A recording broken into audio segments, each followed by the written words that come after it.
Polak, bo się w Polsce urodziłem, wzrosłem, wychowałem, nauczyłem. Bo w Polsce byłem szczęśliwy i nieszczęśliwy. Bo z wygnania chcę koniecznie wrócić do Polski, choćby mi gdzie indziej rajskie rozkosze zapewniano. Polak, bo dla czułego przesądu, którego żadną racją ani logiką nie potrafię wytłumaczyć, pragnę, aby mnie po śmierci wchłonęła i wessała ziemia polska, nie żadna inna.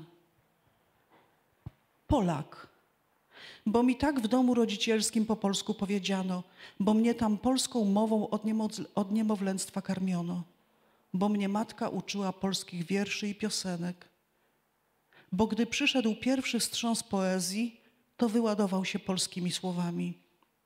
Bo to, co w życiu stało się najważniejsze, twórczość poetycka, jest nie do pomyślenia w żadnym innym języku, choćbym nim jak najbieglej mówił. Polak, bo po polsku spowiadałem się z niepokojów pierwszej miłości i po polsku bełkotałem o jej szczęściu i burzach.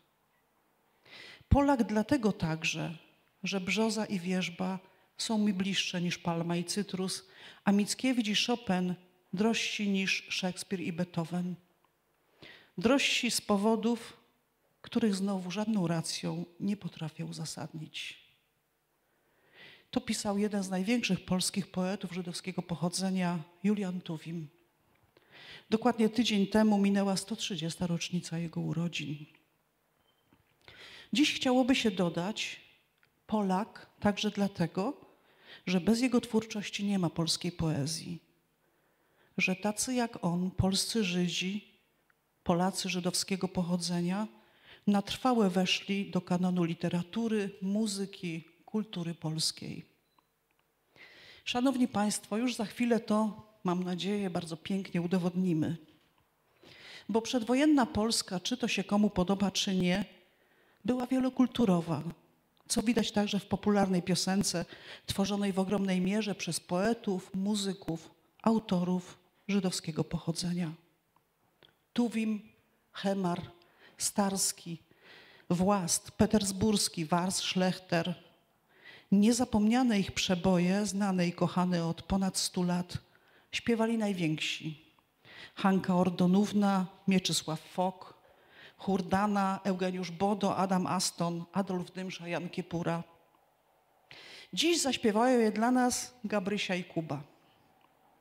Oddajmy im głos, legendarnym, przedwojennym twórcom oraz tym młodym wykonawcom, którzy odważyli się, bo to wielka odwaga, zaśpiewać po tych wielkich i teksty, i muzykę kolejnych wielkich, odważyli się je dla nas tutaj przywołać. Kuby specjalnie przedstawiać nie trzeba, bo już wielokrotnie koncertował dla nas. Przypomnę tylko, że to literaturoznawca, tłumacz poezji melicznej, doktorant Uniwersytetu Jagiellońskiego. Gabriela Bochniarz, także absolwentka Uniwersytetu Jagiellońskiego, ale Wydziału Psychologii, psycholożka praktykująca, pracująca głównie z dziećmi. Śpiewa i kocha śpiewać od zawsze, a od 4 lat profesjonalnie kształci głos. Zatem najwyższa pora, żeby dla nas zaśpiewała. Powitajmy ją ciepło.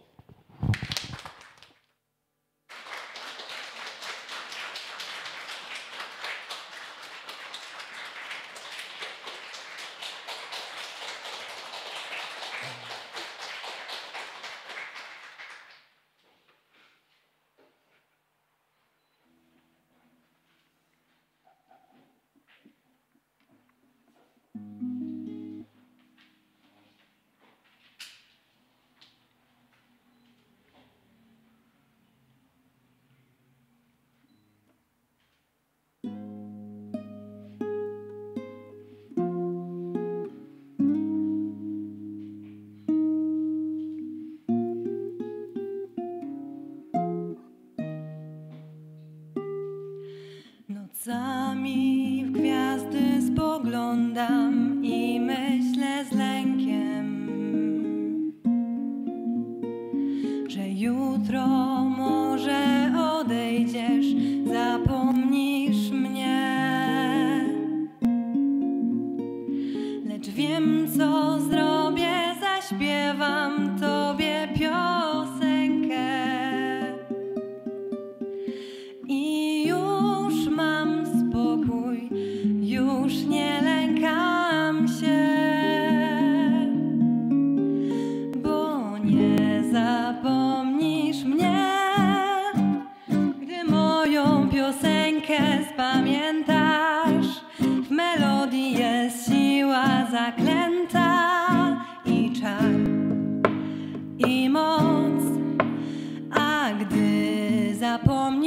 mnie.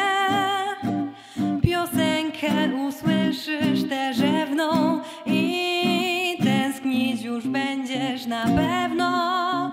Co dzień, co noc piosenka zapachnie jak bzy. Piosenka wyciśnie ci łzy. Wspomnienia, wspomnienia silniejsze będą niż ty.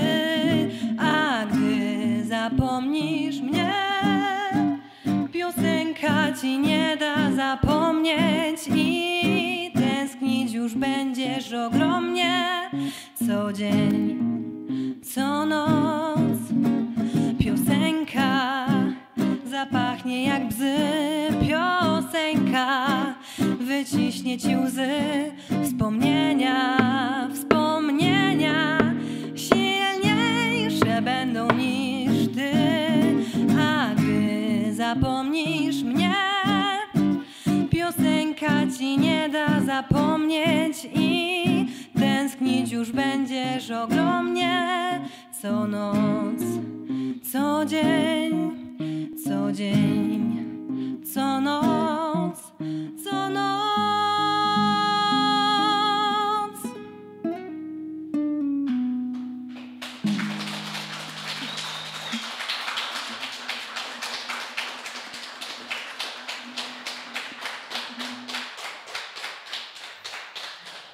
Jeszcze raz dobry wieczór Państwu. Jest mi przymiło Państwa powitać. Bardzo długo nie będę mówił teraz w tej pierwszej przerwie pomiędzy piosenkami, bo już wszystko zostało odpowiednio zapowiedziane. Powiem tylko, jaką piosenkę wykonaliśmy, bo jest to tytułowa piosenka naszego koncertu, który jest poświęcony też temu, żebyśmy pamiętali, ile jest wspólnego takiego polsko-żydowskiego dziedzictwa, też w tym takim, co się wydaje wcale nie jakieś górnolotne, prawda, w piosence popularnej, która jest nam cały czas bliska. Wykonaliśmy dla Państwa piosenkę Już nie zapomnisz mnie. Autorem muzyki był Henryk Wars. Jego wiele piosenek będziemy dzisiaj śpiewać. Natomiast słów Ludwik Starski. I tak jak i w tej piosence będzie dzisiaj odrobinkę, kiedy będziemy śpiewać, grać dla Państwa tak teatralnie, kabaretowo, chwilami ironicznie, lekko, ale też w bardzo dużej mierze romantycznie, myślę, że można powiedzieć. Tak. Natomiast między piosenkami ja troszeczkę opowiem i o samych piosenkach, bo one czasem mają fascynujące historie i przede wszystkim o ich twórcach, o których często dzisiaj nie pamiętamy, a to są bardzo fascynujące postaci. I to też, ta opowieść między piosenkami też często będzie zabawna, ale czasem to będzie też opowieść, która będzie musiała być poważniejsza.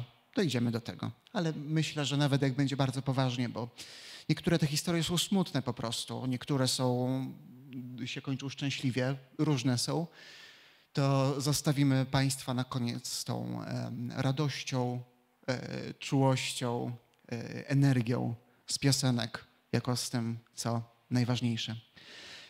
Jeszcze o Już nie zapomnisz mnie, o tej piosence. Ona była, i to jest częste dla piosenek, które będziemy dzisiaj wykonywać i które stały się szlagierami przedwojennymi, była napisana do filmu Zapomniana melodia z 1938 roku. Do tego samego filmu Wars skomponował też piosenkę Ach, jak przyjemnie, tam dalej idzie, Państwo mogą to kojarzyć, kołysać się w świat fal, gdy szumi woda i płynie się w dal. Film jest komedią muzyczną. Pojawia się w nim pomysł wynalazku, który, no ja bym taki wynalazek kupił. Mydła o smaku czekoladowym, nie wiem kto chce kosztować mydła, ale jest tam mydło o smaku czekoladowym, które po tym jak spadnie, nie spada, tylko odbija się jak piłka. I to ojciec głównej bohaterki, który jest wynalazcą, wynajduje takie mydło, ale nie może zapamiętać jego receptury.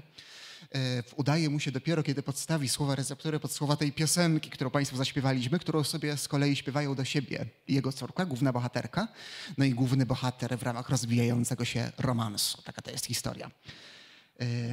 Dobrze. O Henryku Warsie i Ludwiku Starskim opowiem jeszcze.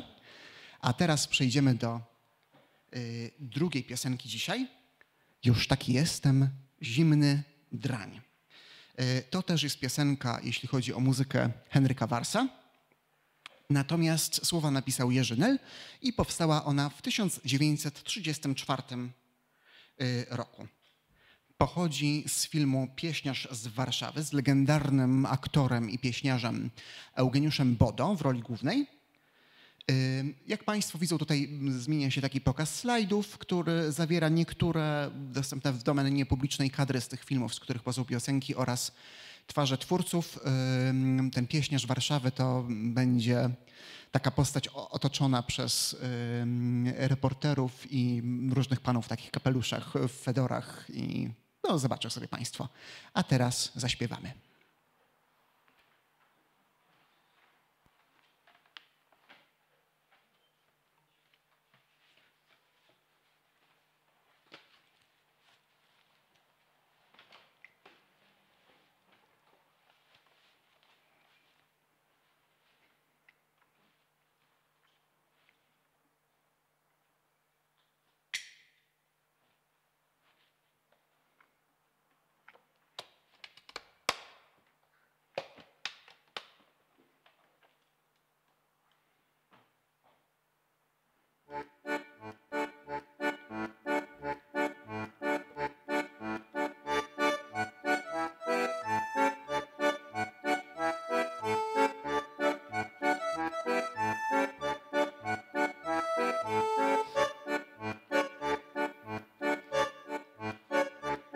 Posłuchajcie mej piosenki i o litość błagam was.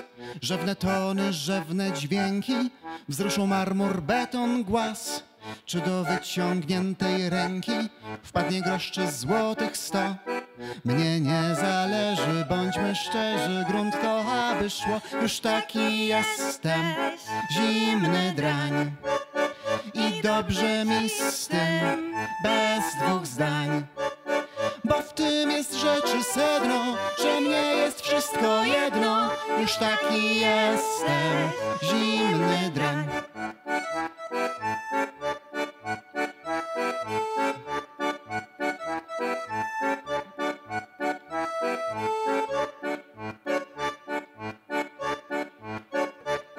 Moja ciocia nad kołyską tak śpiewała mi co dzień.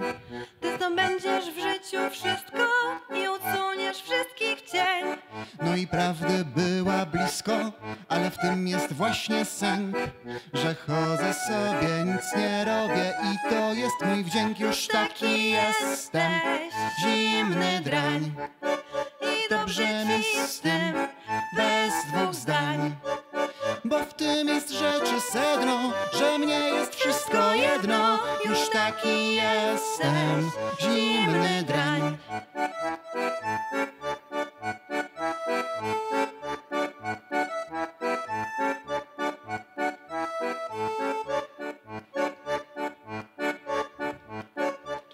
Kto mi z Państwa tu zazdrości, mej rodzinki, wujków, cioć?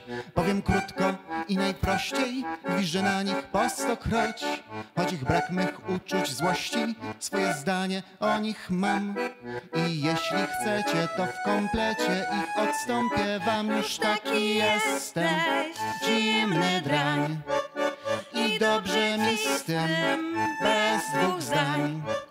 Bo w tym jest rzeczy sedno, że mnie jest wszystko jedno. Już taki jestem, zimny drań. Już taki jesteś, zimny drań. I dobrze mi z tym, bez dwóch zdań.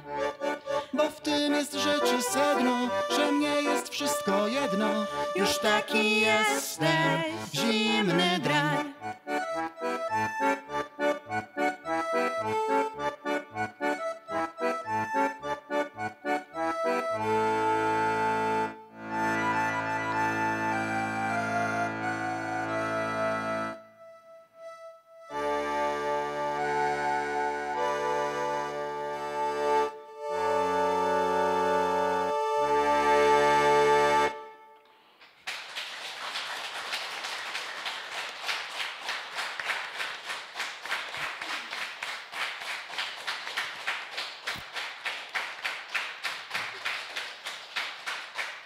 Dobrze.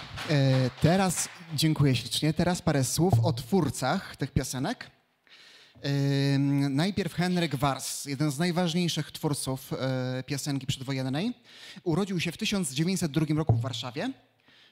Zmarł w 1977 w Los Angeles.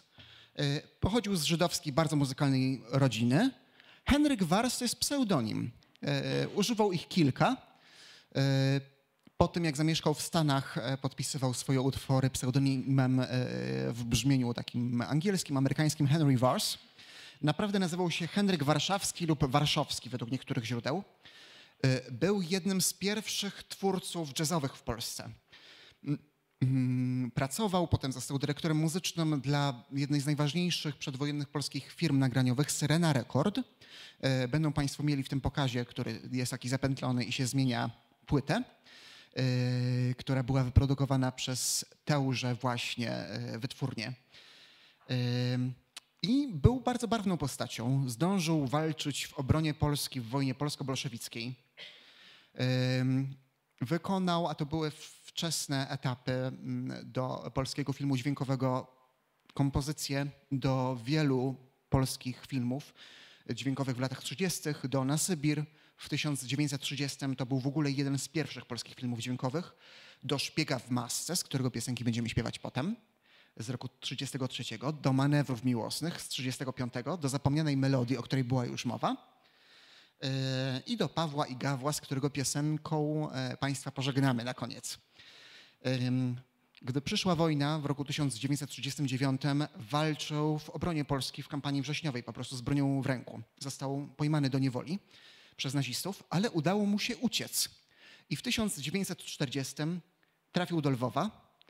I też rzecz charakterystyczna, zawierucha wojenna wcale wesoło nie ma, a podobnie jak inni twórcy, którym się udało przetrwać, założył tam po prostu, dalej zaczął pracować muzycznie. Założył w Lwowie polski jazz band.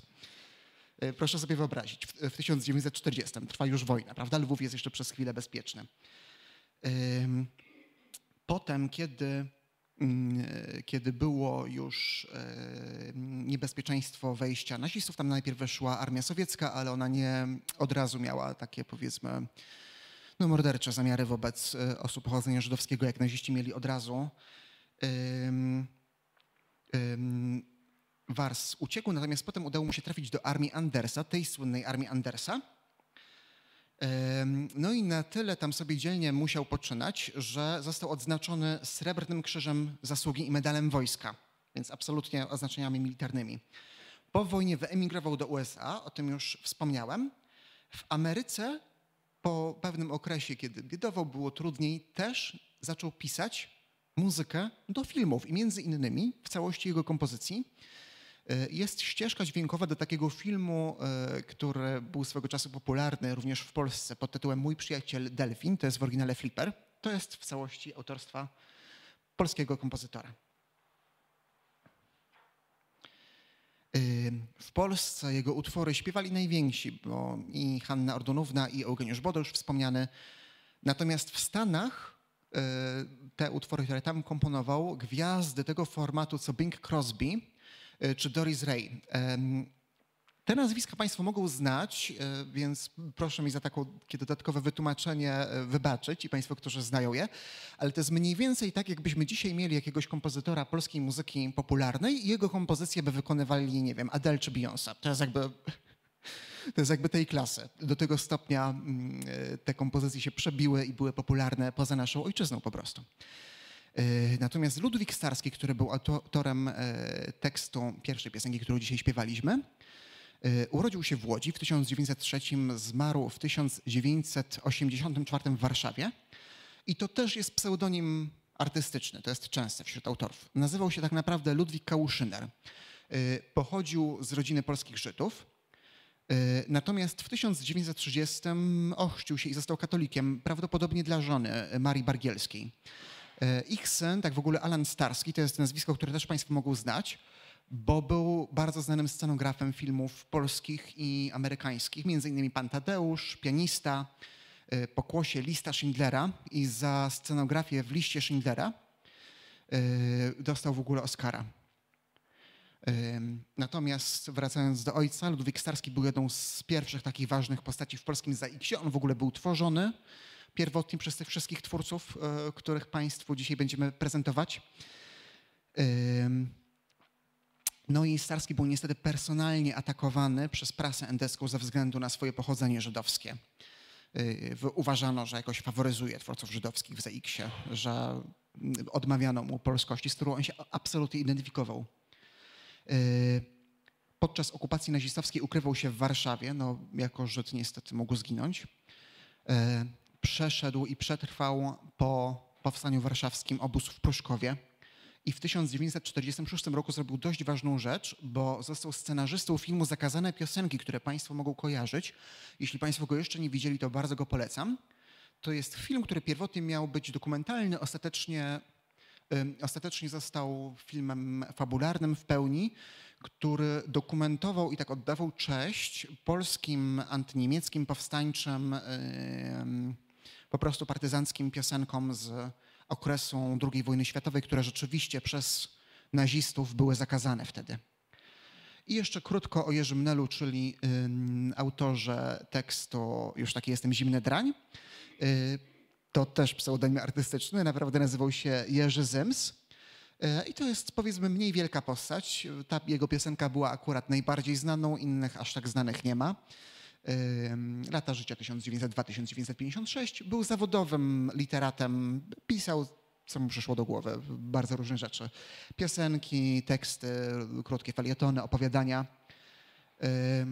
Natomiast, co też istotne, walczył w kampanii wrześniowej, podobnie jak Henryk Wars.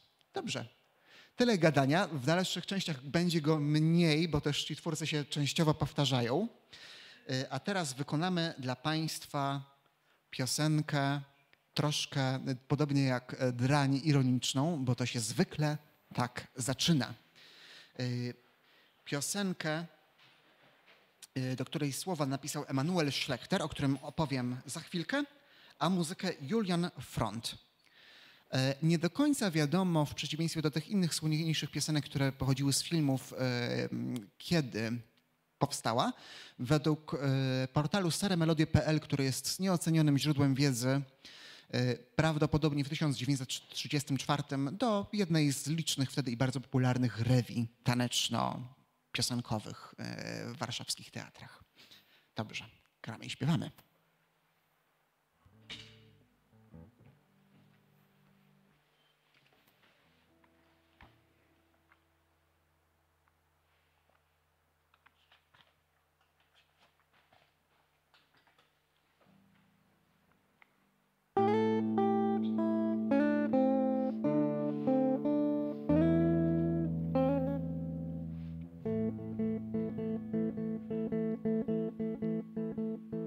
Tak mi wstyd, strasznie wstyd, lecz zakochałem się. Który raz? Setny raz, lecz zakochałem się. Nie chciałem mała, szczupła blond. Myślałem przejdzie, ale skąd? Kręcę się, męczę się. Sam nie wiesz, czego chcesz. Bo to się zwykle tak zaczyna. Sam nawet nie wiesz jak i gdzie. Po prostu wzięła cię dziewczyna. A to jest znak, że jest już źle. Z początku rzadko ją widujesz, a później chcesz z nią bliżej być. Aż w końcu trudno, ale czujesz, że bez niej już nie możesz żyć. Za jeden dzień z tą twoją ukochaną oddałbyś 1000 lat. Za jedną noc zaś, gdyby ci kazano, dałbyś chętnie cały świat. Bo to się zwykle tak zaczyna. Sam nawet nie wiesz jak i gdzie.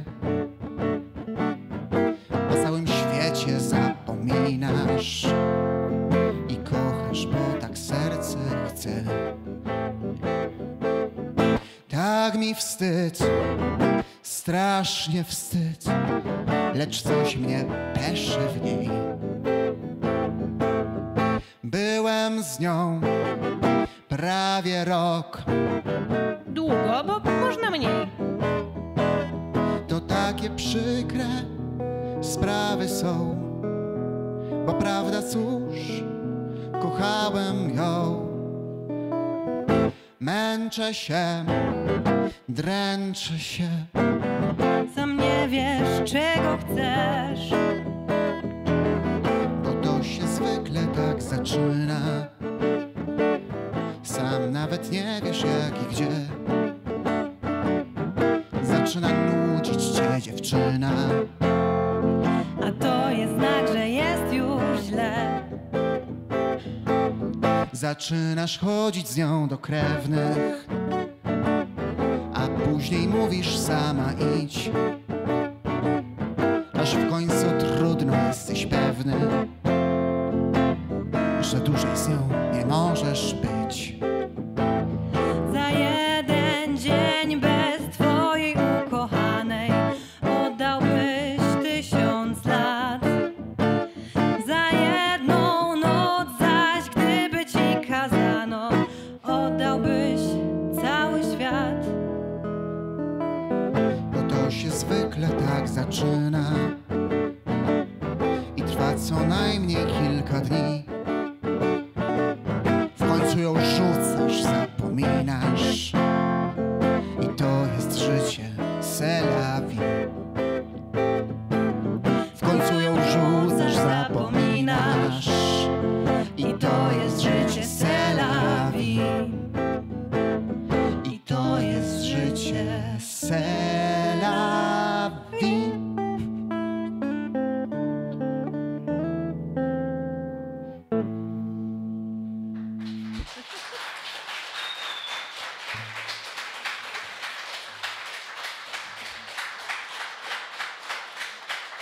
No to w takim razie parę słów o twórcach poprzedniej piosenki.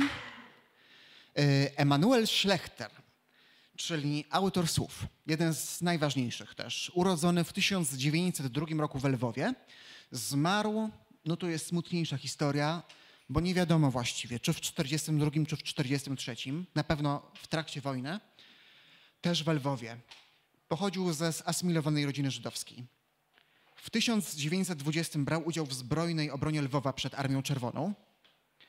W 1933 stworzył scenariusz i teksty piosenek do pierwszego w pełni dźwiękowego filmu polskiego Każdemu wolno kochać. Do tego też filmu napisał tytułową piosenkę taką: Każdemu wolno kochać, to miłości wieczne prawo. Tak, więc wpisał się jakoś w historię filmu też polskiego bardzo mocno, nie tylko piosenki. Po wejściu wojsk sowieckich do Lwowa dalej pracował muzycznie pod okupacją, natomiast po wejściu nazistów został uwięziony, tak jak społeczność żydowska, w getcie lwowskim, tym w obozie janowskim, potem w obozie janowskim. To był obóz koncentracyjny w Lwowie funkcjonujący i tam zginął wraz z żoną i właśnie nie wiadomo kiedy, no bo zawierucha była taka i tak źle ludzi traktowano, że nawet nie jest to do końca udokumentowane. Są pewne poszlaki, że mógł to być 42 lub 43, ale tak naprawdę właściwie nie wiemy. Najbardziej znane piosenki to właśnie Każdemu wolno kochać, Odrobinę szczęścia w miłości, to Państwu jeszcze dzisiaj zaśpiewamy, tak?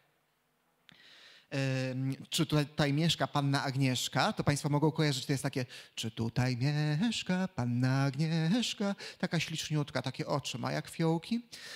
Piosenka, która jest o tyle ważna, że potem stała się inspiracją może trochę mniej wysublimowanej muzycznie, ale niezmiernie popularnej do dzisiaj piosenki o tym, że Agnieszka już tutaj nie mieszka, co jest wprost nawiązaniem do tego, jakby stąd się to wzięło, od pytania z wcześniejszej piosenki, czy panna Agnieszka tutaj mieszka. Umówiłem się z nią na 9, to ja Państwu zaśpiewam i to będzie moje jedyne solo tego wieczoru, żeby dać trochę odpocząć Gabrysi, która jest naszą główną wokalistką dzisiaj. I Tylko we Lwowie, też bardzo znana piosenka, no bo to był patriota nie tylko polski, ale też lwowski. Julian Front Postać, która przetrwała wojnę, ale wyemigrowała do Izraela po wojnie. Urodził się w 1897 wieku w Warszawie, zmarł w 1964 w Tel Awiwie. Był kompozytorem, dyrygentem, skrzypkiem, Polakiem żydowskiego pochodzenia. Walczył w kampanii wrześniowej, znowuż w obronie Polski. Po klęsce uciekł do Lwowa, ale zdołał się stamtąd wydostać przed wejściem Wehrmachtu, jak już było wiadomo, że Wehrmacht wejdzie. Trafił do armii Andersa znowu, przy czym trafił do niej dopiero w 1942 po różnych perypetiach. I tam trafił do orkiestry wojskowej, którą kto mógł tam zorganizować?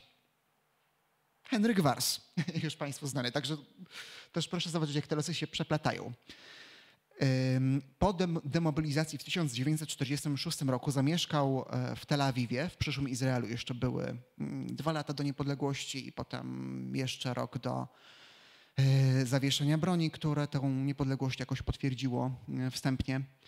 Nie znalazłem informacji, czy sam walczył w izraelskiej wojnie o niepodległość, ale jako mężczyzna w tym czasie tam przebywający raczej musiał.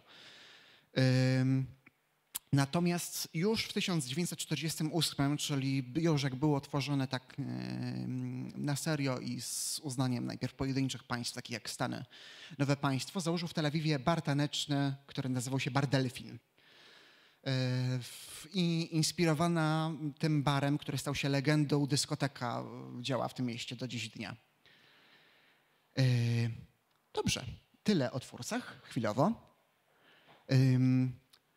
Pozostajemy w smutnym klimacie kończącej się miłości. Potem Państwu to troszeczkę osłodzimy i zaśpiewamy teraz piosenkę To ostatnia niedziela z muzyką Jerzego Petersburskiego i słowami Zenona Friedwalda. To jest piosenka, wśród których najbardziej znanych wykonawców byli Mieczysław Foch, w ogóle legenda polskich szlagierów, ale też, co jest mało znanym faktem, Sprawiedliwy wśród narodów świata, który był tak zwanym, bardzo nie lubię tego wyrażenia, ale nie ma lepszego i sami historycy go używają, tak zwanym etnicznym Polakiem, w sensie nie Żydem, i ratował Żydów z narażeniem życia w trakcie wojny.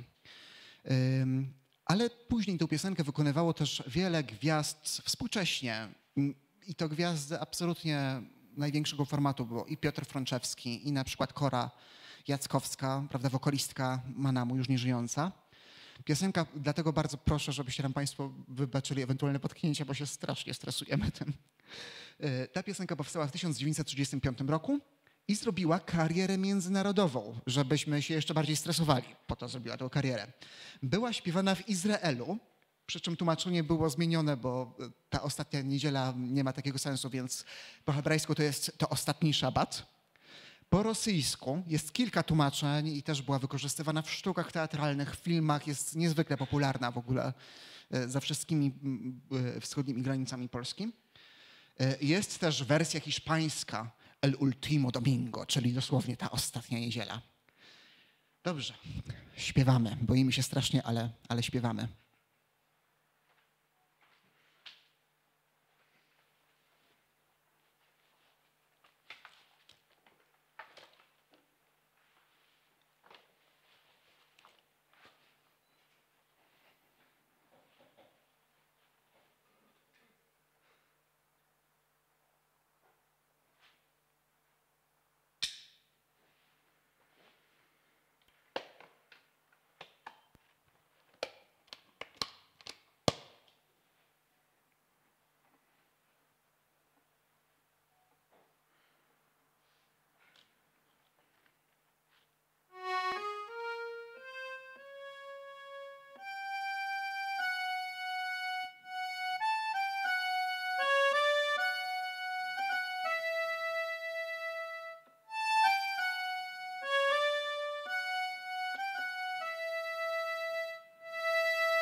Nie pora szukać wymówek, dość, że skończyło się.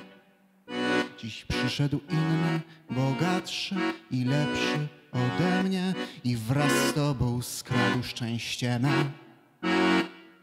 Jedną mam prośbę, może ostatnią, pierwszą od wielu lat. Daj mi tę jedną niedzielę, ostatnią niedzielę, a potem niech wali się świat. To ostatnia niedziela, dzisiaj się rozstaniemy, dzisiaj się rozejdziemy na wieczny czas. To ostatnia niedziela, więc nie żałuj jej dla mnie. Spojrzyj czule dziś na mnie ostatni raz. Będziesz jeszcze dość tych niedziel miała. A co będzie ze mną, któż to wie? To ostatnia niedziela, moje sny wymarzone, szczęście tak upragnione skończyło się. Pytasz, co zrobię i dokąd pójdę, dokąd mam iść, ja wiem. Dziś dla mnie jedno jest wyjście, nie ma innego, tym wyjściem jest. No mniejsza z tym. Jedno jest ważne, masz być szczęśliwa, o mnie już nie troszcz się.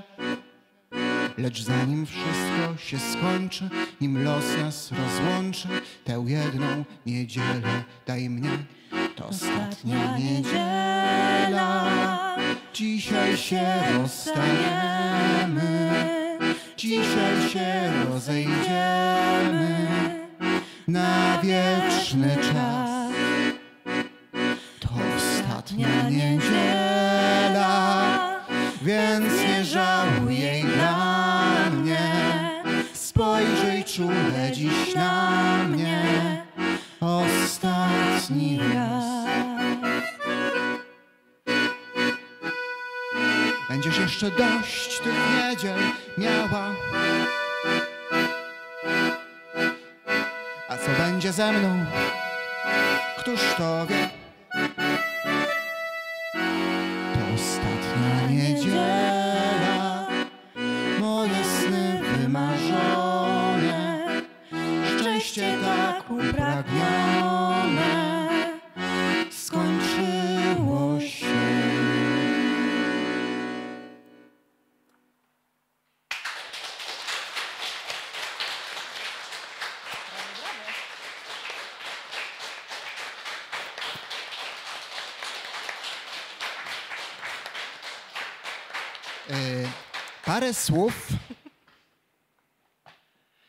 Parę słów o Jerzym Petersburskim, twórcy muzyki. Nie tylko tej piosenki, tylko też bardzo wielu innych właśnie szlagierów, hitów przedwojennych. Urodził się w 1895 w Warszawie. Tam też zmarł w 1979. Był pochodzenia żydowskiego, co więcej, pochodził ze znanej warszawskiej rodziny klezmerskiej, melodystów. To była jedna z najbardziej znanych takich rodzin tworzących muzykę klezmerską w Warszawie przed wojną. W trakcie wojny, tak jak kilku już twórców, o których Państwu wspominałem, dołączył do armii Andersa. W latach 1947, od 1947 do 1967 mieszkał w Argentynie i uwaga, był na tyle dobry, że współpracował tam w tym czasie przez te 20 lat z ni mniej, ni więcej, tylko Astorem Piazzollą. Kto z Państwa regularnie śledzi nasze wydarzenia i na przykład był na koncercie Conafetto, ostatnim koncercie tutaj przed nami, ten wie, że to jest w ogóle legenda, jeśli chodzi o tango argentyńskie i w ogóle tango światowe, więc no, taka współpraca, powiedziałbym, dość prestiżowa Jerzego Petersburskiego. Natomiast w 1967 Petersburski wraca do Polski i tu już został. Udało mu się przetrwać jakoś i tutaj dożył swoich dni. Niektóre jego znane piosenki nie wszystkie byliśmy w stanie wykonać, bo i tak wykonujemy dość dużo, a jeszcze właśnie muszę Państwu opowiedzieć, to już nigdy Odrobinę szczęścia w miłości to zaśpiewamy. Tango Milonga to zaśpiewamy, no i to ostatnia niedziela, którą Państwu zaśpiewaliśmy już. Zenon Friedwald, czyli autor tekstu, urodził się znowu w Lwowie w 1906. Zmarł w 1976 w Tel Awiwie. Był autorem tekstów pochodzenia żydowskiego, jak właściwie wszyscy twórcy, których Państwu dzisiaj prezentujemy. Realizował nagrania muzyczne i radiowe dla Wojska Polskiego. Przez to jakby się liczył jako pracownik ministerialny i to mu prawdopodobnie uratowało życie, bo w 1939, jak już było jasne, że kampania obronna, polska wojna obronna, kampania wrześniowa się nie uda i Wehrmacht ma zbyt dużą przewagę, został ewakuowany jako pracownik Ministerstwa Spraw Wojskowych do Rumunii razem z polskim rządem.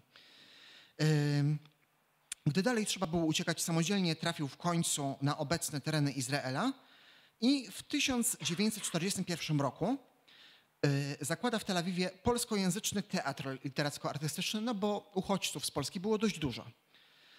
Nie ma informacji o losach w trakcie wojny o niepodległość, no ale znowuż, ponieważ tam był w tym czasie, to jako mężczyzna prawie na pewno musiał walczyć, bo mobilizacja przeciwko wszystkim okolicznym państwom, które na odradzające się państwo żydowskie napadły, była kompletna. I oprócz tego, że włożył wkład w polską piosenkę ogromny, to się przysłużył też tamtejszej scenie artystycznej, bo w 1950 założył takie stowarzyszenie agencji wydawniczych oraz potem ISKAM. ISKAM to jest izraelski odpowiednik ZAX-u i się na tym polskim wzorował. Więc proszę patrzeć, jakie połączenia w ogóle. Dobrze. O twórcach tyle. Wracamy do dawania Gabrysi głównego głosu, żebym ja nie zawodził za dużo.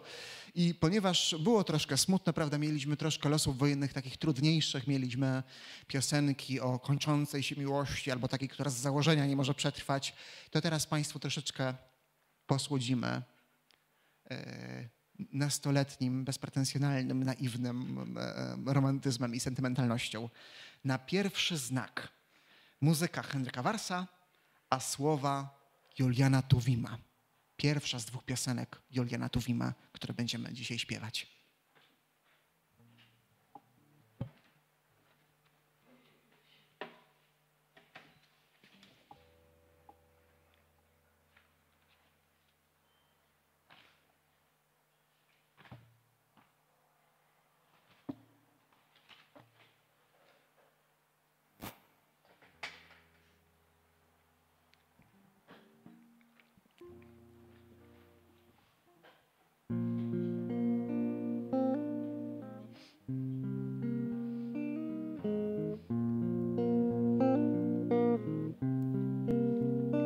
Trudno serce okłamywać, bo mądrzejsze jest niż ty. Trudno sercu się sprzeciwiać, gdy wyrywa się i drży. Jeszcze nie wiesz, kto on taki, ten twój miły, ten twój ktoś, a już miłość daje znaki, że się w życiu dzieje coś. Na pierwszy znak, gdy serce drgnie, ledwo drgnie, a już się wie, że to właśnie ten, tylko ten. Drugi znak to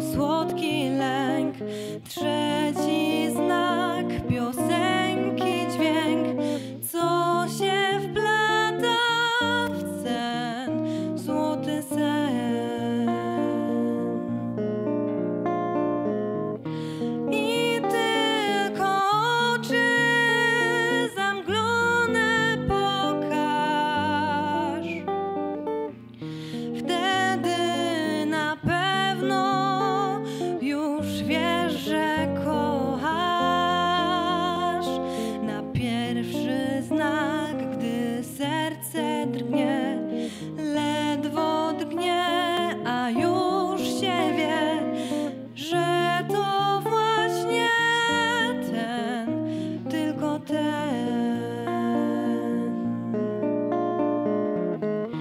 I tylko oczy zamglone pokaż. Wtedy na pewno już wiesz, że kochasz.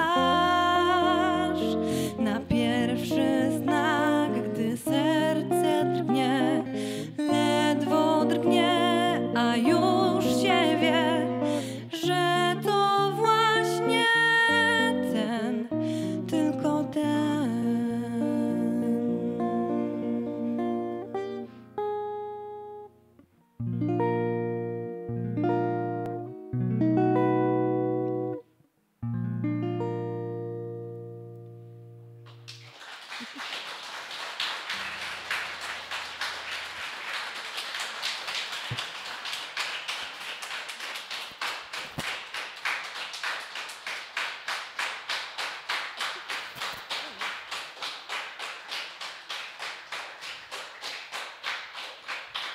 Nie patrz się na mnie, Gabi, zasłużone. Zasłużone absolutnie dla twojego wokalu.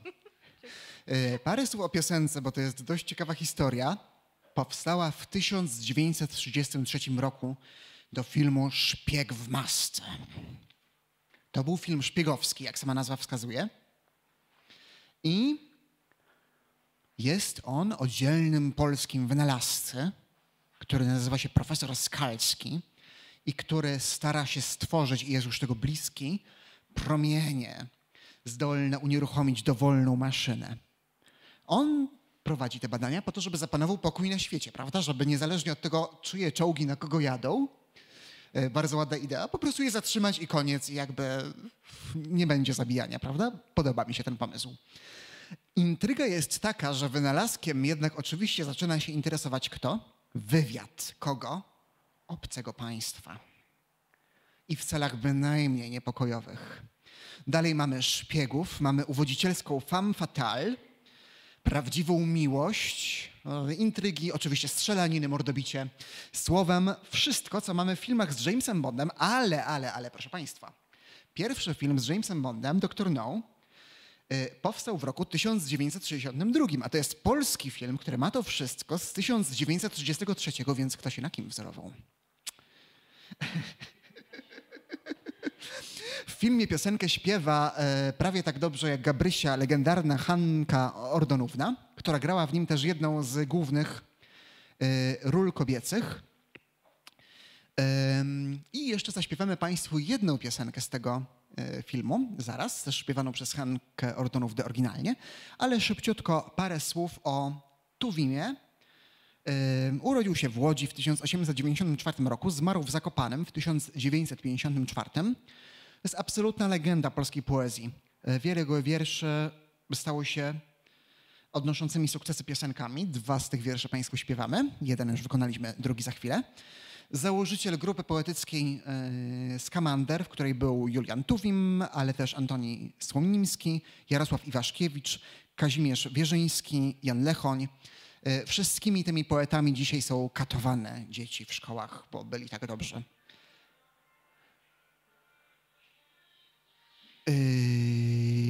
Tak.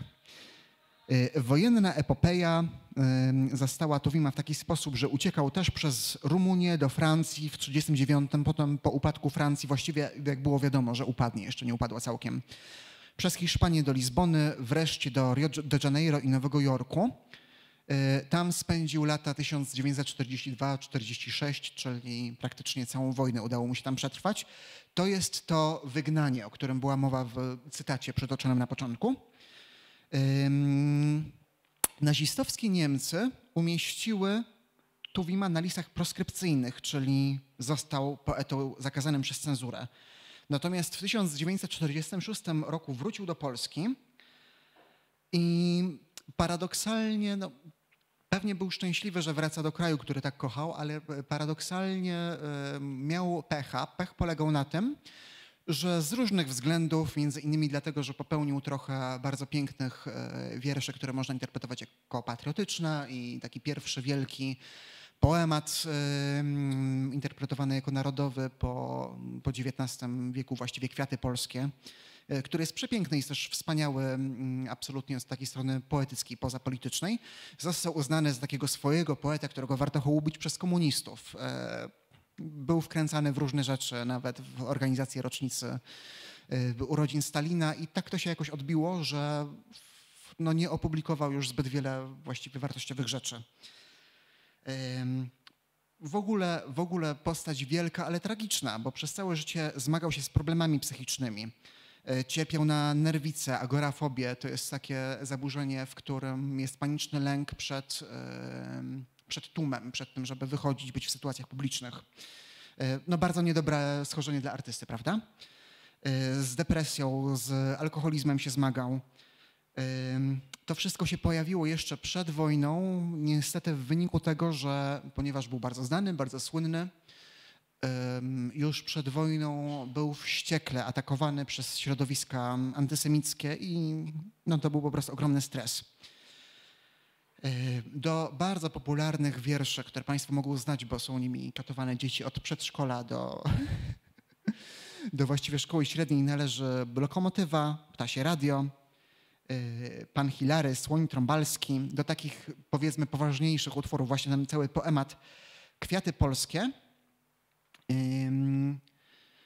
Trochę jego tekstów stało się też po wojnie tekstami piosenek, na przykład fragment Kwiatów Polskich, Grand Vase Brillant, przepraszam, ja nie mówię po francusku, więc to wymawiam na tyle, na ile umiem, zaadaptował genialny polski kompozytor Zygmunt Konieczny na piosenkę i wykonywała to Ewa Demarczyk, legenda też takiej klasycznej, szlagierowej piosenki, ale już powojennej.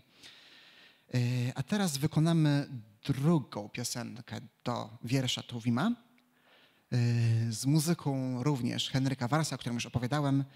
Miłość ci wszystko wybaczy, a ponieważ mówiłem długo, to o tym, co to za piosenka, skąd się wzięła i tak dalej, opowiem już po jej wykonaniu.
To ja.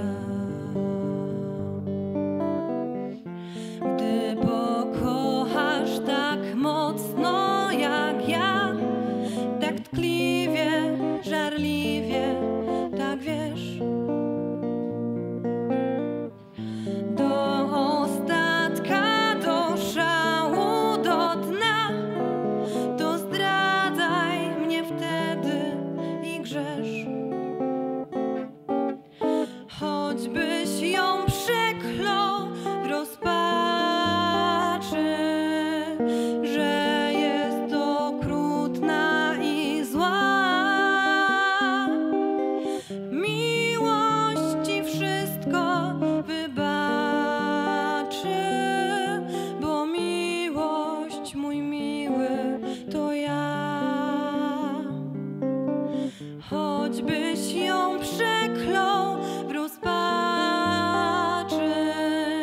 że jest okrutna i zła. Miłość ci wszystko wybaczy, bo miłość, mój miły, to ja.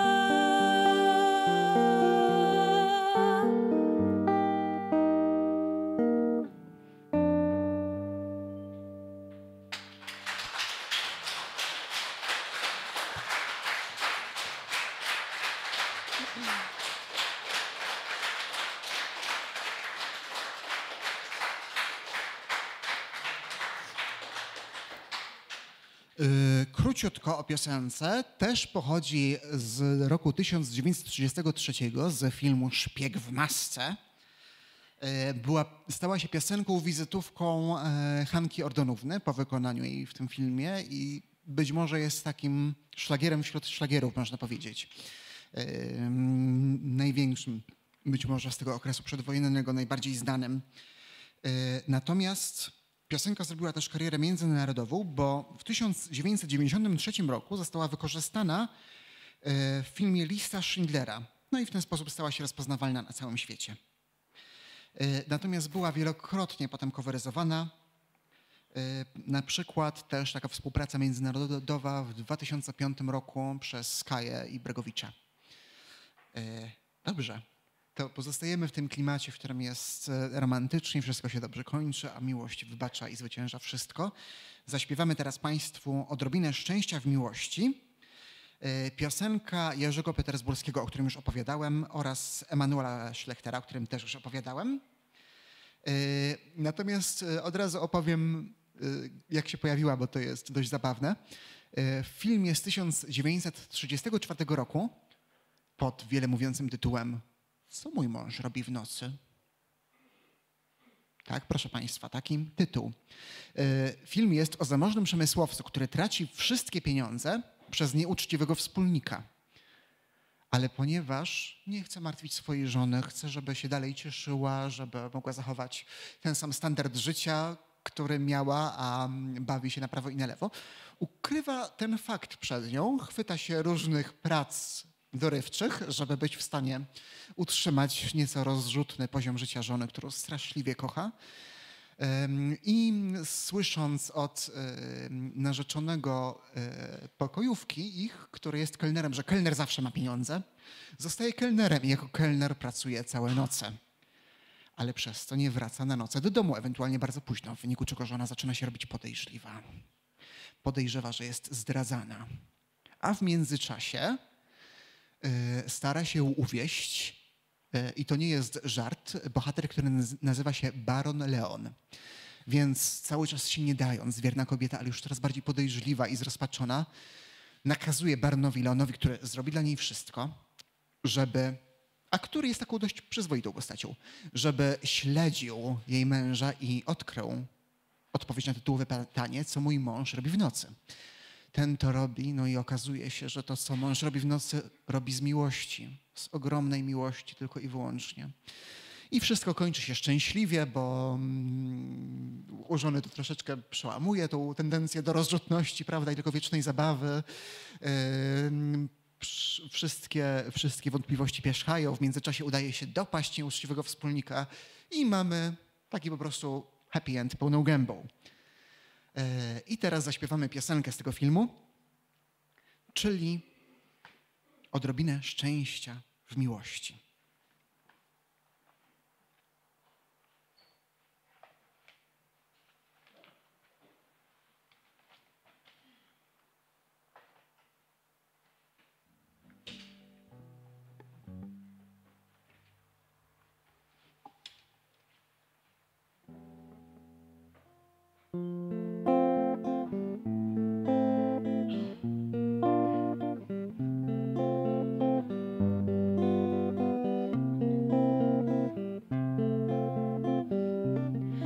O czym marzy dziewczyna, gdy dorastać zaczyna, kiedy z pączka zamienia się w kwiat? Kiedy śpi, gdy się ocknie, za czym tęskni najmocniej, czego chce, aby dał jej świat. Odrobinę szczęścia w miłości, odrobinę serca czyjegoś, jedną małą chwilę radości przy boku kochanego, stanąć z nim na ślubnym kobiercu, nawet łzami zalać się, potem stanąć sercem przy sercu i usłyszeć: kocham cię.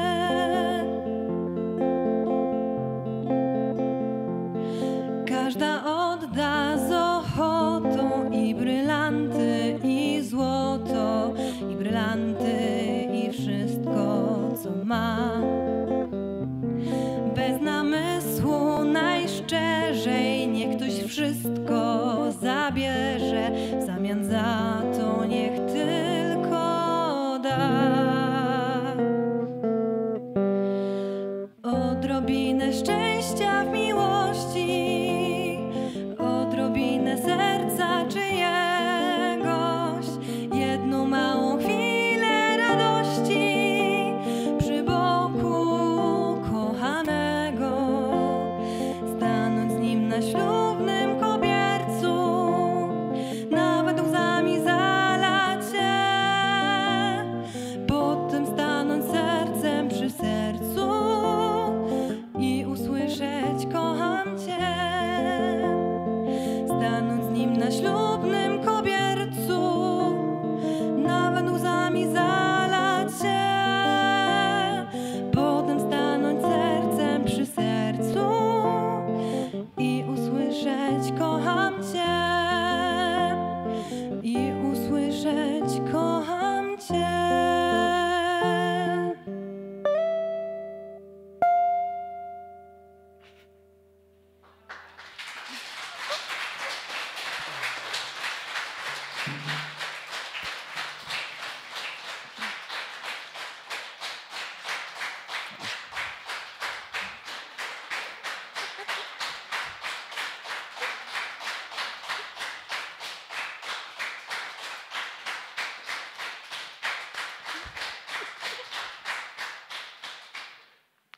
Dobrze, następna piosenka to też absolutna legenda, tak jak Miłość i wszystko wybaczy, czy Na pierwszy znak. Umówiłem się z nią na 9. Na moment damy Gabi odpoczynek, ale wróci, nie muszą się Państwo martwić. Muzyka Henryka Warsa, słowa Emanuela Schlechtera. Film, z którego pochodzi ta piosenka, bo jest ona również filmowa, to Piętro wyżej. Śpiewają tam Eugeniusz Bodo. Film o sąsiadach, którzy są często myleni przez zbieżność nazwisk i nienawidzą się serdecznie. I wykorzystują tę zbieżność nazwisk, żeby sobie szkodzić nawzajem. Na przykład jeden zaciąga długi, już wkracza komornik, żeby mu opieczętować meble i w ogóle sprzedać mieszkanie, na co on mówi: ale to nie do tego Iksińskiego, to piętro wyżej, tytułowe. I komornik się daje na to nabrać i jakby tego typu są perypetie. Obaj są dla siebie tak złośliwi. Ale wszystko się zmienia, gdy do jednego z nich przybywa niespodzianie bratanica jednego z nich. I trafia przez przypadek, tak jak i komornik, do mieszkania nie tego pana Pączka, który jest jej krewnym, tylko do tego, który nie jest jej krewnym bynajmniej. Wywiązuje się komedia omyłek, no i oczywiście co? Historia miłosna. Na dodatek na początek zakazana. Państwo, którzy lubicie literaturę czy teatr, możecie tutaj rozpoznać i z różnych takich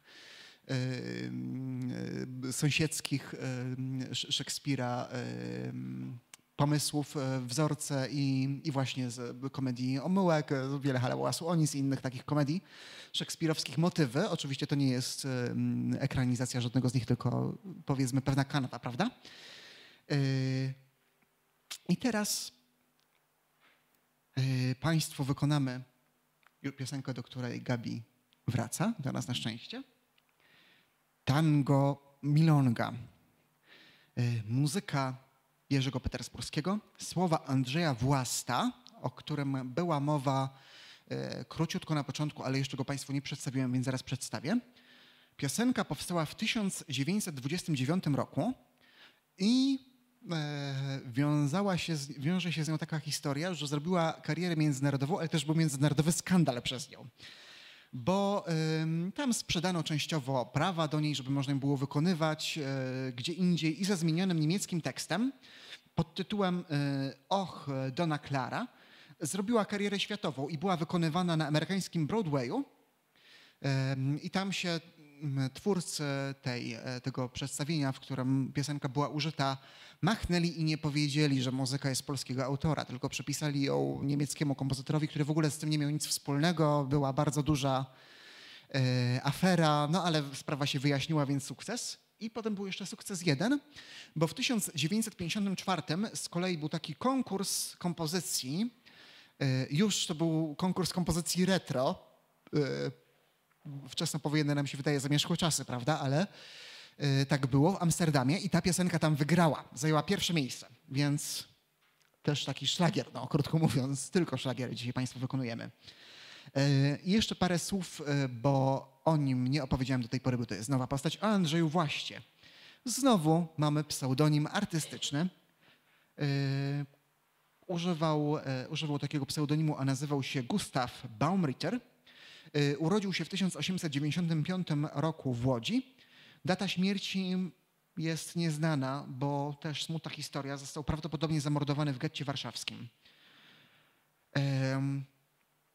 Oprócz tego, że dla nazistowskich Niemców był Żydem, to był bardzo patriotycznie nastawionym Polakiem. Zdążył być legionistą 5. Pułku I Brygady Legionów Polskich podczas I wojny światowej, jako młody człowiek bardzo. Był poetą i librecistą. Przypisuje się mu to, że spopularyzował w ogóle w Polsce tango, a tango milonga jest jego najbardziej znanym tangiem. Nie zatańczymy Państwu niestety, ale zagramy i zaśpiewamy. I oprócz tego napisał trochę innych piosenek bardzo, bardzo słynnych, bo na przykład Rebekę, to też wykonywała powojennie Ewa Demarczyk, o której już wspomniałem. To jest ta piosenka, w której kobiecy podmiot liryczny śpiewa o tym, że ujrzałam cię po raz pierwszy w życiu i serce me w ukryciu cicho szepnęło, to jest on. Może Państwo znają. Oraz napisał też piosenkę Przy kominku. O tym, że powracają wspomnienia z dawnych tych dni, gdy po raz pierwszy kocham cię, mówiłaś mi. Ale my dzisiaj zaśpiewamy o powracających, obłędnych rozpaczach, tak prawda? Na próbach się wielokrotnie z tego śmialiśmy. Tango milonga.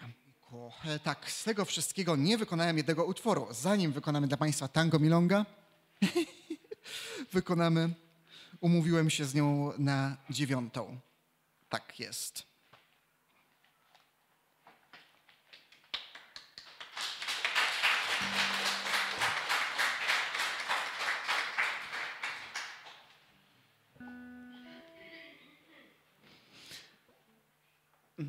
Piosenka też pochodzi z filmu, w którym radiowiec grany przez Eugeniusza Bodo ma na początku odczytywać, kiedy zaczyna wykonywać tę piosenkę, a jest już zakochany bardzo, ma po prostu przeczytać rozkład dnia, co się kiedy dzieje i zaczyna mu się mieszać, bo jedno jest tylko dla niego ważne, że dzisiaj jest ten dzień, kiedy umówił się ze swoją ukochaną na 9.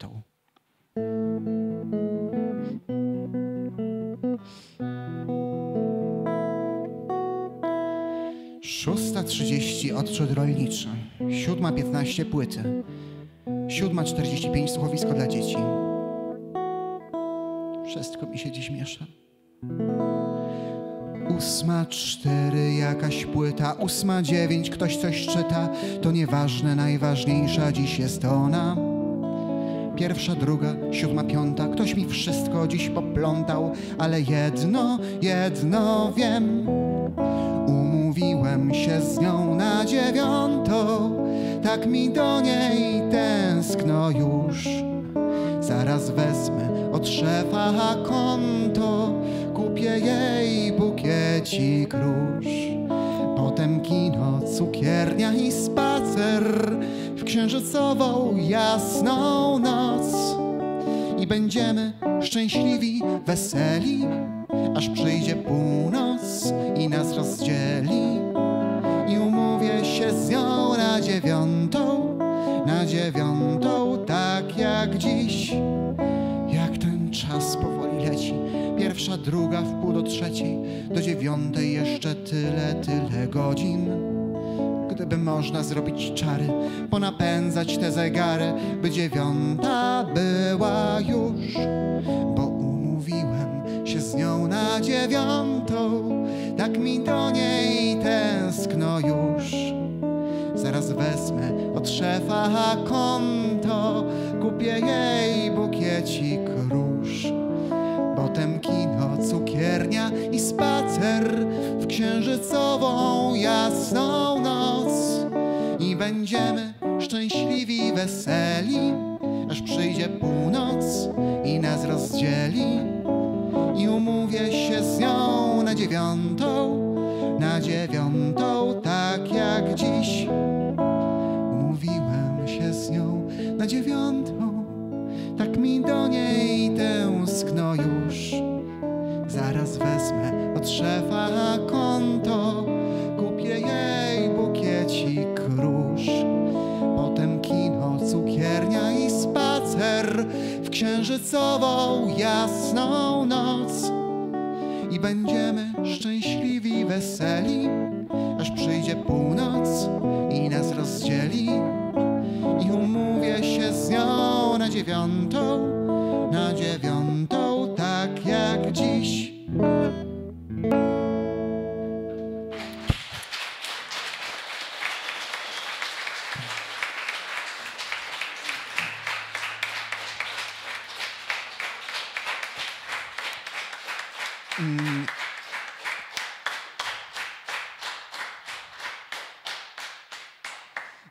Tak więc mam nadzieję, że zostanie mi wybaczona ta omyłka bardzo w duchu bohatera, który pierwotnie śpiewał tę piosenkę, a w ogóle, co też oddaję też stan ducha, w trakcie pracy nad koncertem na próbach regularnie się myliłem i śpiewałem potem kino, kawiarnia i spacer na randce po 9, prawda? I ta kawiarnia nie jest pierwszym punktem. I dopiero mi musiała Gabrysia za każdym razem przypominać, że Kuba, duża dawka kofeiny i randka kawowa to chyba nie o tej porze. Także dobrze, teraz tango, milonga.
Kiedy gitary zadźwięczą i harmonii śpiew słodko brzmi, snuje się nicią pajęczą echo wspomnień mych z dawnych dni. Płynie melodia do ranka, serce całując ustami kochanka i cichną myśli, co dręczą.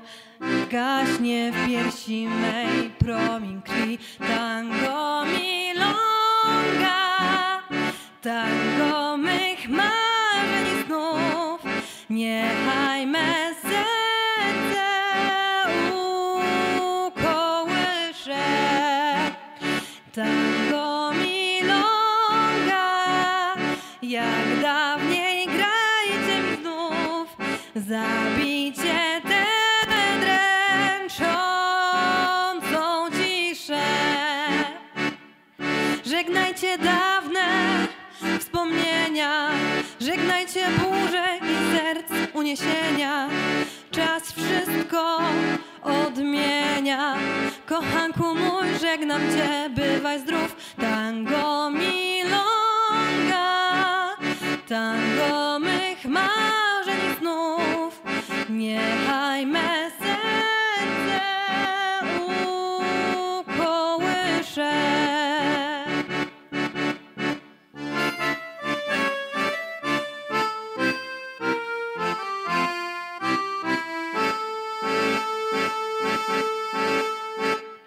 Tylko w piosence i winie prawda życia jest życia smak.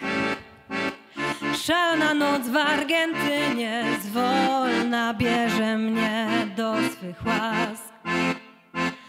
Płyń w sercu zapłaczę, ozwą się dawne obłędne rozpacze.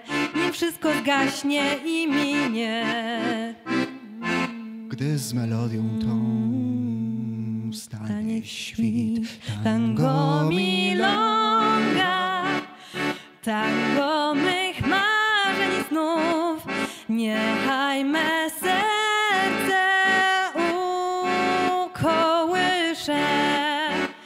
Tango milonga, jak dawniej grajcie mi znów. Zabijcie tę dręczącą ciszę. Żegnajcie dawne wspomnienia, żegnajcie burze i serc uniesienia. Czas wszystko odmienia. Kochanku mój, żegnam cię, bywaj znów. Tango milonga, tango mych marzeń i snów. Niechaj me serce ukołysze.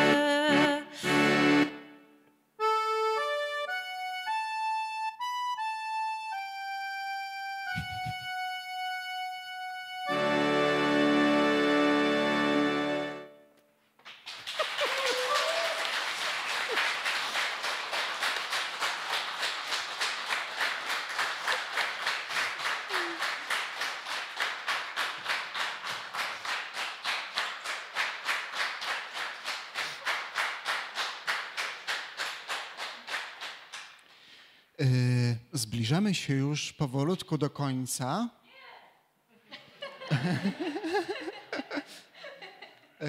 Ale chyba, że skończymy już.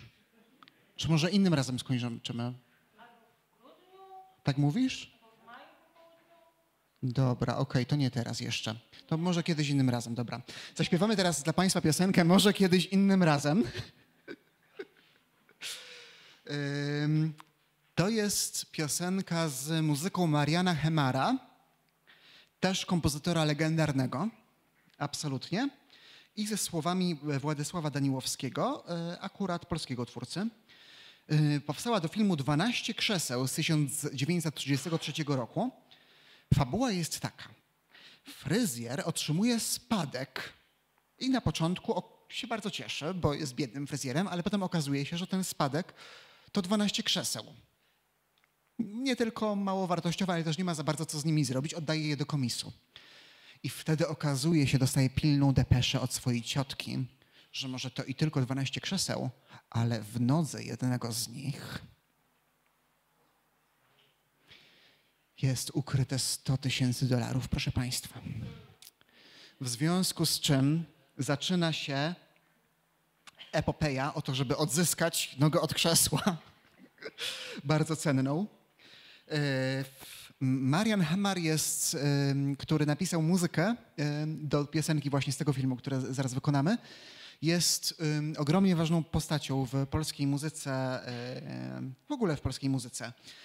Urodził się też w Lwowie, jak Państwo widzą, wielu twórców polskiej piosenki przedwojennej się w Lwowie urodziło.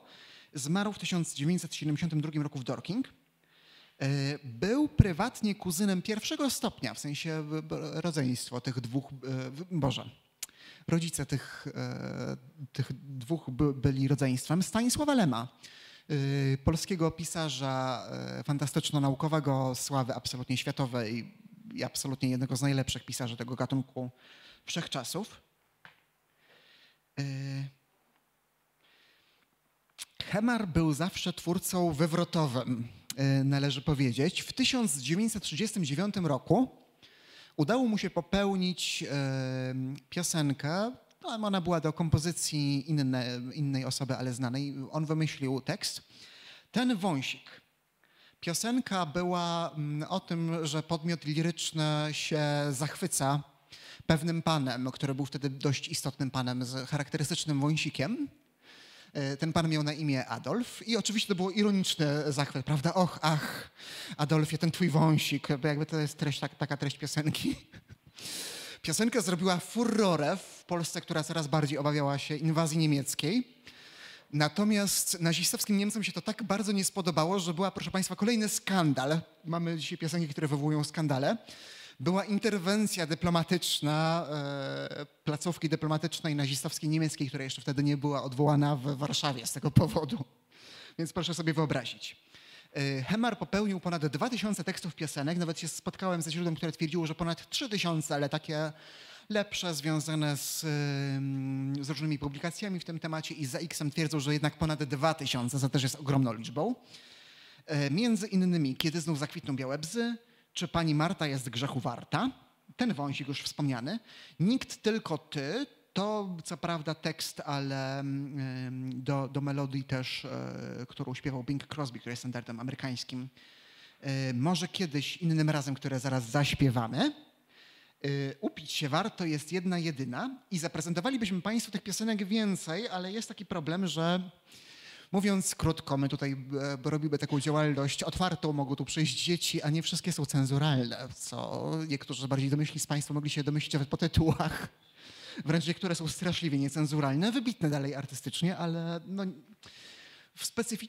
specyficzną tutaj twórczość artystyczną uprawiamy i jakby nie wszystko możemy i zgadzamy się świadomie na to ograniczenie wolności artystycznej. A niektóre najpopularniejsze, właśnie jak na przykład Nikt tylko ty, to były zastępcze teksty do utworów zagranicznych. Zastępcze, czyli nie tłumaczenia, czyli była jakaś melodia, prawda, była do nich muzyka, był do nich tekst w oryginale i Hemar po prostu napisał jakiś swój, który pasował do muzyki, niekoniecznie do tylko oryginalnego tekstu. I gdybyśmy chcieli Państwu to wykonać, to jest po uszy problemy z prawami autorskimi, żeby to zrobić legalnie, a staramy się tutaj wszystko robić legalnie. I ostatni wzgląd, z którego prezentujemy tylko jedną piosenkę Hemara, ale za to świetną uważam i fajnie nam wychodzi, mamy nadzieję, że się nie pomylimy z niczym, jest taki, że bardzo wybitny przegląd Hemara, który jest dostępny od ręki w sieci, w różnych archiwach, też na YouTubie, popełnił już warszawski Teatr Ateneum w 1987, który zrobił taki spektakl muzyczny z tych piosenek. Tam reżyserował to i konferencjerkę prowadził i czuwał nad tym świętej pamięci już Wojciech Młynarski, też jedna z najważniejszych postaci polskiej piosenki, takiej artystycznej wszechczasów, ale już bardziej powojennej. Tam występowały gwiazdy, nie wiem, Krystyna Janda na przykład, więc to sobie Państwo mogą obejrzeć w kwestii Hemara. Tam są też te dla ciekawskich, mniej cenzuralne rzeczy, a my wykonamy taką umiarkowanie cenzuralną, nie, tak na granicy. Może kiedyś innym razem.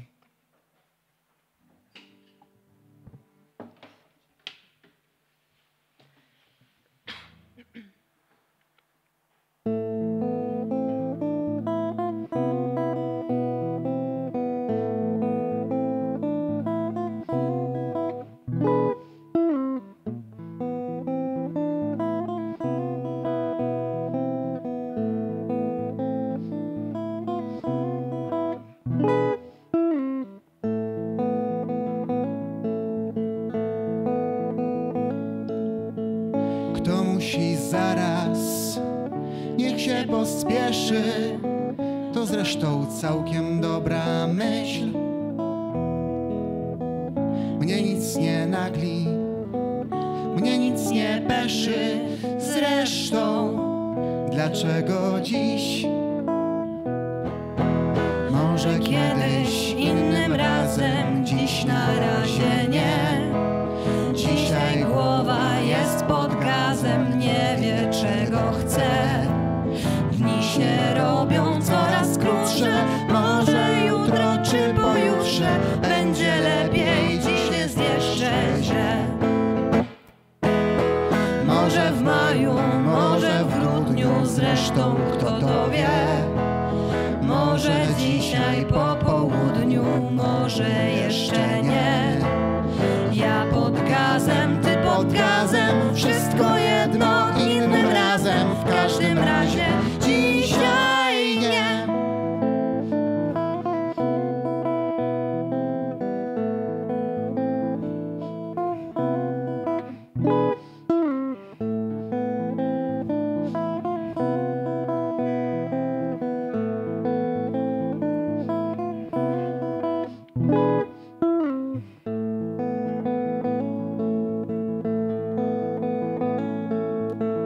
Podatek jeden, podatek drugi, pożyczka, owszem, dobra myśl.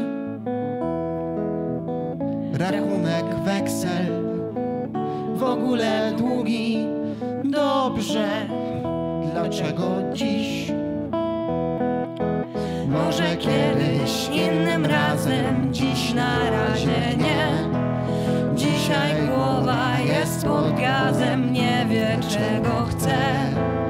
Dni się robią coraz krótsze, może jutro czy pojutrze będzie lepiej, dziś jest jeszcze źle. Może w maju, może w grudniu, zresztą kto to wie. Może dzisiaj po południu, może jeszcze nie. Ja pod gazem, ty pod gazem, wszystko jedno, innym razem, w każdym razie dzisiaj nie.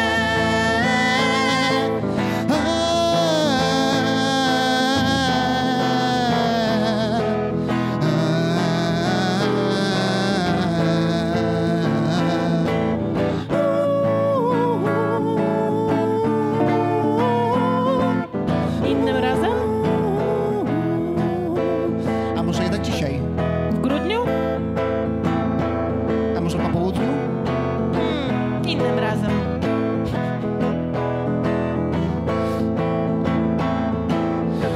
Na na na na na na na, wszystko jedno, innym razem, w każdym razie dzisiaj nie.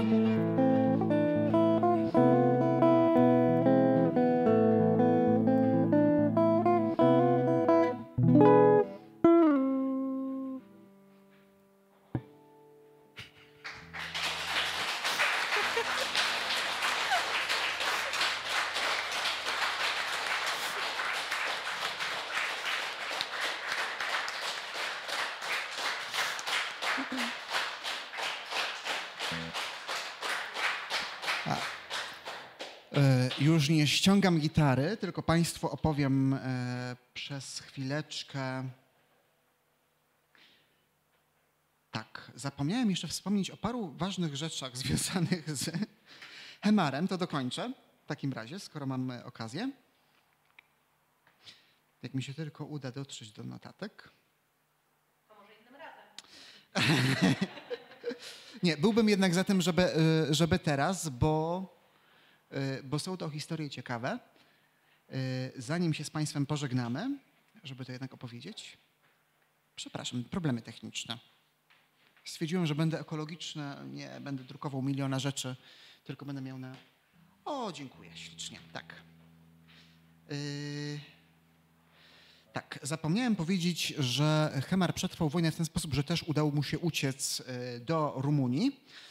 Natomiast potem już nie uciekał, potem już walczył. W latach 1940-1941 walczył z bronią w ręku w samodzielnej brygadzie strzelców karpackich w Libii, między innymi pod Tobrukiem, tym Tobrukiem.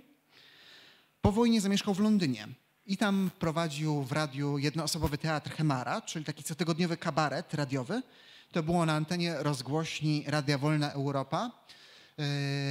No, państwo mają doskonałą wiedzę, jak ważnym takim oddechem wolności było to radio w okresie komunizmu i jak się przyczyniało. Było jednym z niewielu źródeł też prawdziwych informacji, więc no, ważne rzeczy, krótko mówiąc, robił. Utwory Hemara, nie tylko ze względów takiej, powiedzmy, granicznej cenzuralności czy wręcz niecenzuralności, tak, że się można co do tego zgodzić, tylko też z przyczyn politycznych, były absolutnie zakazane przez cenzurę PRL. Więc taki troszeczkę bohater, prawda, wielostopniowo. I bohater muzyki, i bohater dziennikarstwa, i w jakimś sensie polityczny bohater. Także tak. Niestety już ostatnia piosenka, proszę państwa, teraz. Ach, śpi, kochanie. Dobra na koniec, bo jest to dobranocka, jest to kołysanka. Muzyka Henryka Warsa, którego już państwu przedstawiałem. Słowa Ludwika Starskiego, też już państwu znanego po tym koncercie. Piosenka pochodzi z 1938 roku z filmu Paweł i Gaweł. To jest film bardzo luźno inspirowany bajką Fredry, w którym tytułowych bohaterów gra mistrzowski duet Eugeniusza Bodo i Adolfa Dymszy. Oni też śpiewają tę piosenkę. Zmuszonej udawać cudowne dziecko, żeby więcej zarobić i zrobić większą sensację genialnej skrzypaczce, która ma po prostu, jest dość młoda i ma drobną butowę, więc udaje dziecko i tam wyje strasznie, że chce spać, ale żąda kołysanki. Także takie to są historie. Bardzo polecam tę scenę też w oryginale, a my ją w naszej interpretacji państwu wykonamy.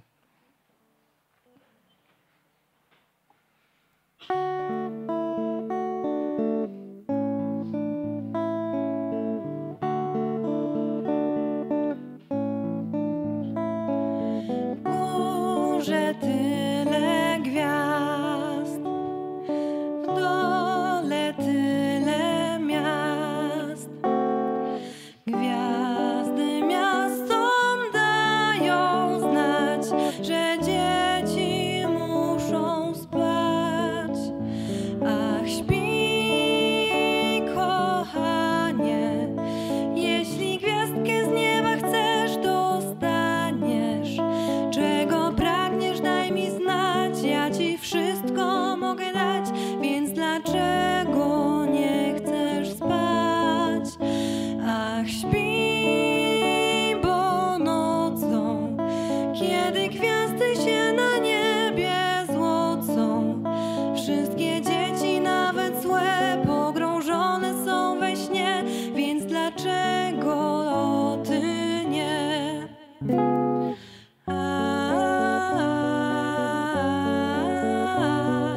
Były sobie kotki dwa,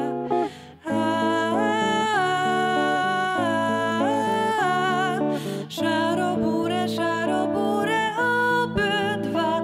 Ach, śpi, bo właśnie księżyc ziewa i za chwilę zaśnie. A gdy rano wstajdzie świt, księżycowi będzie wstyd, że on zasnął, a nie ty. W górze tyle gwiazd, w dole tyle miast. Gwiazdy miastom dają znać, że dzieci muszą spać.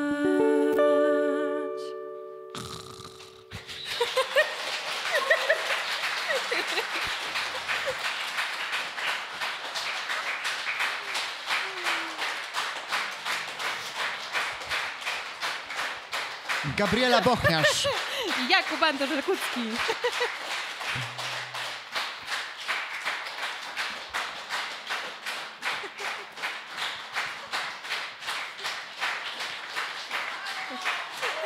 Brawo, Kuba. Daliśmy radę. Ojej.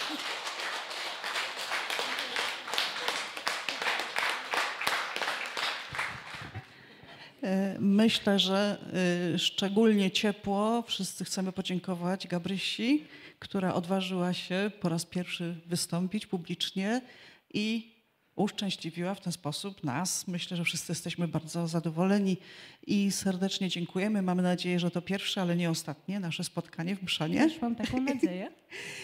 I mamy tu na pamiątkę parę drobiazgów dla Ciebie.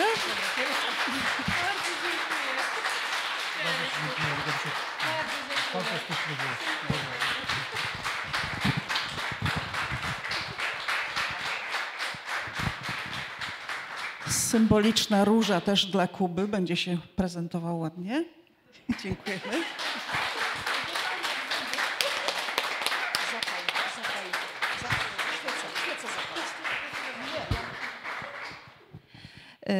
Jeszcze będziemy mieli kilka ogłoszeń dla Państwa, ale zanim zapowiemy i następne wydarzenia i zaprosimy na poczęstunek, to chciałabym jeszcze takie krótkie podsumowanie, bo jest piątek i wielu z Państwa wie o tym, że zapalamy świece pamięci po dawnych mszańskich naszych sąsiadach i pieczemy chałki, którymi będziemy za chwileczkę częstować. I właśnie ta chałka taką mi myśl przyniosła, że nasze losy polsko-żydowskie, chrześcijańsko-żydowskie splotły się niegdyś tak jak właśnie te warkocze chałki i nie da się ich rozdzielić. O tym właśnie chcieliśmy dzisiaj przypomnieć i o tym ogromnym wkładzie właśnie żydowskich twórców czy Polaków żydowskiego pochodzenia do naszej kultury, muzyki, poezji. Za chwileczkę będziemy częstować chałką. Potem Państwa zaprosimy, żebyście częstowali się też specjałami przygotowanymi przez 4 wspaniałych seniorów naszych. Serdecznie dziękujemy Pani Małgosi, Pani Kasi, Pani Jadzi i Panu Kaziowi. To już kolejny raz, kiedy nas wspomagają i ogromnie się cieszymy, że ta współpraca z Klubem Seniora tak świetnie przebiega, bo o to właśnie chodzi, tak? Chodzi o tą wzajemną współpracę, wzajemny szacunek, pewną otwartość, życzliwość. To się staramy też na naszych spotkaniach robić. Dziękujemy bardzo.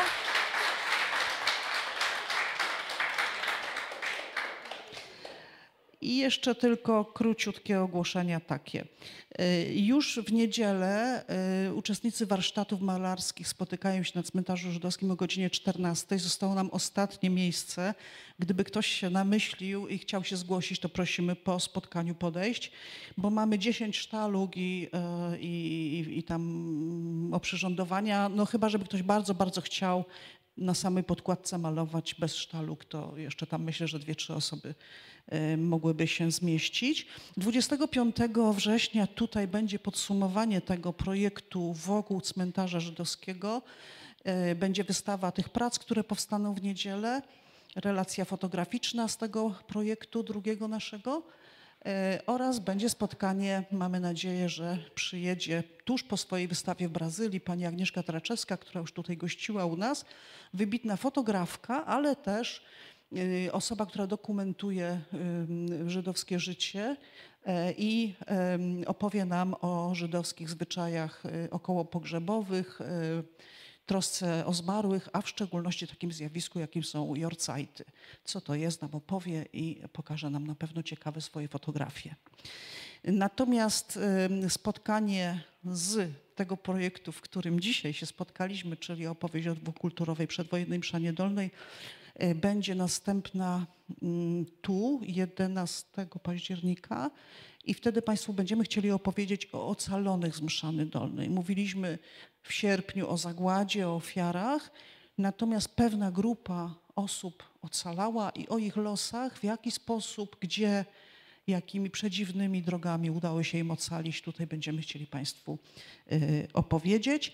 A do spraw kultury polsko-żydowskiej wrócimy na sam koniec tego projektu, kiedy zaprosimy Państwa do wspólnego czytania poezji żydowskich w tłumaczeniu Samuela Hirschhorna, który w latach 30. przetłumaczył wiersze żydowskie po to, żeby Polacy mogli poznawać tą kulturę właśnie poprzez poezję. I Traf chciał, że właśnie ta książka jest jedną z bardzo nielicznych książek, które ocalały z czytelni żydowskiej, pierwszej biblioteki, jaka w ogóle w Mszanie była. I chcemy zakończyć, podsumować w taki sposób, żebyśmy wspólnie po prostu tę poezję odczytali. Czy coś jeszcze? Aha, i jeżeli ktoś jeszcze nie posiada naszej monografii o cmentarzu żydowskim, która jest poszerzona też o dzieje Żydów w Mszanie Dolnej i pozostałe miejsca pamięci, to można sobie przy wyjściu, są wyłożone na ladzie, można sobie bezpłatnie to odebrać. I chyba tyle z mojej strony. No to Marek tradycyjnie Państwa poczęstuje chałką, a potem proszę się częstować. Są i różne smakołyki i napoje dla Państwa przygotowane. I bardzo, bardzo serdecznie dziękujemy za dzisiejsze spotkanie, za to, że tak ciepło przyjęliście, zwłaszcza naszego gościa, Gabrysię, ale Kubę myślę też. Tak. Łamiemy się chałką tradycyjnie, życząc sobie dużo dobrego i serdecznie dziękujemy.